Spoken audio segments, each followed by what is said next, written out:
The Asian Pacific Economic Corporation, APEC, is in the middle of having their two-day summit. The summit is taking place in South Korea, and I had done a video before saying that South Korea was going to be in a really interesting position because the people of South Korea have been taking to the streets to voice their dislike for not only Spurs and his arrival, but also what has been happening over there in that region. And APEC has been in the news lately because they are associated with Is Not So Real. Now, the thing is, even though APEC is associated with Is Not So Real, and people have been getting on politicians everywhere, including in the US, for taking APEC money, APEC is a global economic corporation focused in the Asia Pacific area. It represents 40% of the world's population and more than half of global goods trade. So the fact that Spurs skipped it when he is in the middle of a trade war with the world may not have been the best decision. But of course, he prefers those backroom deals so that he can control the narrative and say that they agreed on things that sometimes other leaders will correct the record and say that they didn't actually agree to. So Spurs left a day before the summit was supposed to happen. But you know who is at the summit?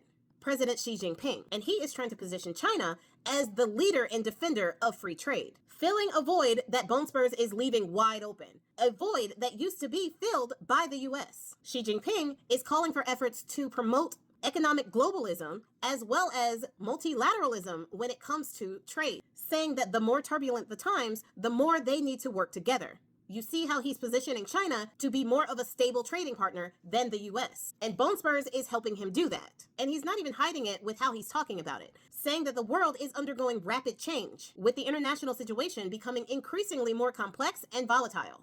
Who could he be talking about? This disastrous trade war that everybody is feeling globally. Even the penguins are feeling the trade war. It is allowing Xi Jinping, our near peer, to position himself as the stable trading alternative to the US. He is also recognizing where the future actually is. While Spurs is putting $1.3 billion back into coal in the US and can't stop talking about how much he likes steamboats, Xi Jinping is talking to global leaders, trying to make and maintain stable supply chains to expand cooperation in green industries and clean renewable energy. There is literally no choice but to go in the direction of clean, renewable energy. The only reason why Spurs doesn't want to do that is because he gets more money by going back to coal. The coal companies, the oil companies, they still pay the big bucks to our politicians to get them to not go to the future, because clean, renewable energies don't pay nearly as much as oil and coal to the people at the top. Let's just say it like it is. But global leaders are understanding that that is not going to be the future. That is not sustainable. Literally not sustainable. So investing in those things now, instead of going backwards all the way to the 1950s when it comes to our renewable energies, is going to be a better option. And with Spurs skipping this summit, he isn't even there to make his case as to why America is the best place for them to invest in. He wants all of these investments, but he's not willing to use diplomacy to get them. He thinks that by throwing tariffs around, he is going to force people to give him what he wants. And the thing is, one thing that this tour showed him was that by waving all of those tariffs around, he can get all of these personal gifts, like a crown and a possession and all of this. He, the little tiny peanut of a man that he is, wants to feel special. And because he wants to feel special, he is not willing to use the strength of diplomacy. He wants to have a tantrum like a toddler, telling people and demanding that people treat him a certain kind of way. That to me is weakness. That to me is a weak leader. And America is weaker for it. And global leaders are seeing this too. And they are even willing to put their personal issues with their countries aside because of this man, because of this weakness that Spurs is displaying. And I say that because Xi Jinping already in this summit has had a conversation with the Prime Minister of Japan.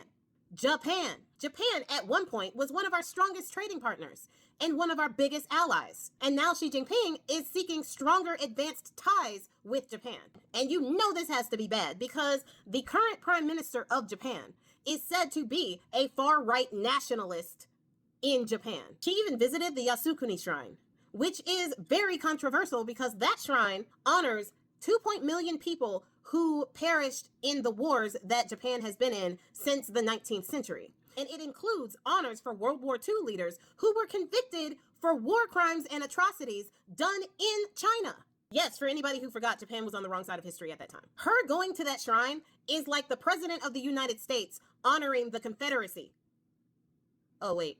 But think about that. Xi Jinping is willing to put that aside to strengthen trade relations with Japan just to avoid doing any more trade with bone spurs.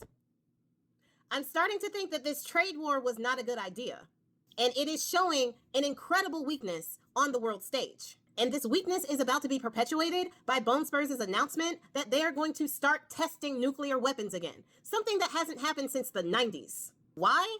Because other people are doing it. Other people meaning North Korea, which is the only country that has been doing that. And experts are already saying this is going to cost taxpayers millions of dollars and take years in order to put in place. So we'll spend millions of dollars to test nuclear weapons that we don't need to test. We'll start that up again. Instead of trying to denuclearize the world, we're going to start that up again because that ended wonderfully. We'll spend millions to billions of dollars on that, but not millions to billions of dollars feeding people, providing healthcare, school lunches, or education for our kids. We don't want that, but we are totally fine with all of those $1 million going to things that we don't even need, and that is dangerous for the world. Got it.